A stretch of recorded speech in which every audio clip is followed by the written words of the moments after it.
All right, guys, we're coming to you from downforsoundshop.com, and we're going to be doing rapid fire questions segment number 76, getting so close to 100. But first, all right, so y'all asked the questions and I try to provide you with answers. We're going to jump right into these so we can make them short and sweet.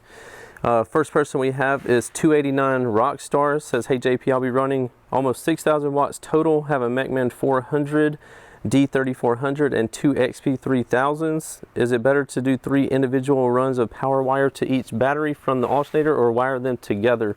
You could really, I personally on my Tahoe, I have 2 powers and 2 grounds per alternator going to the battery bank in the back.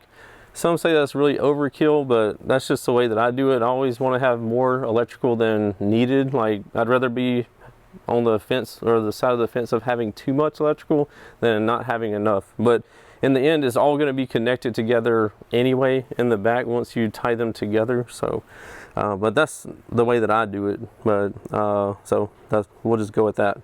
Up next we have Mamau Saint Street is mine, maybe, or anyway, in your opinion, what's the best bass knob out there?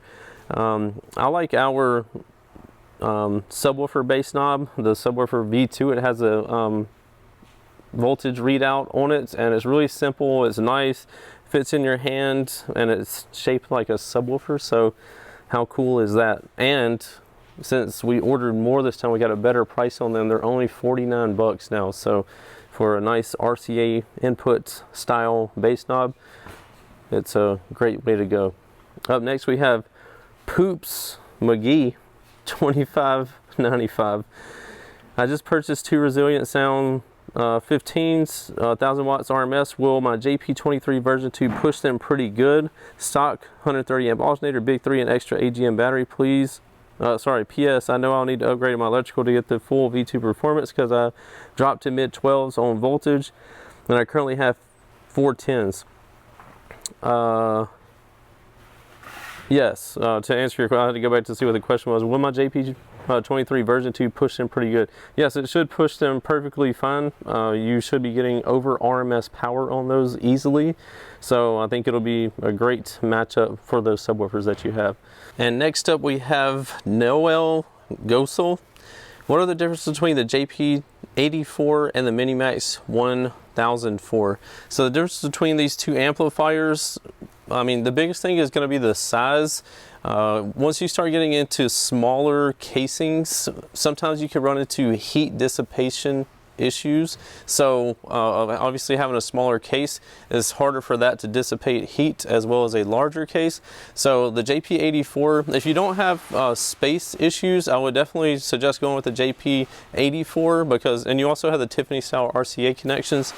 But I would definitely suggest going with the JP84 because it's going to be able to get rid of heat better. And most people, it seems like everybody that I know lives in the hottest places on earth and always run into heat issues. So I would definitely suggest getting the bigger case of the JP84.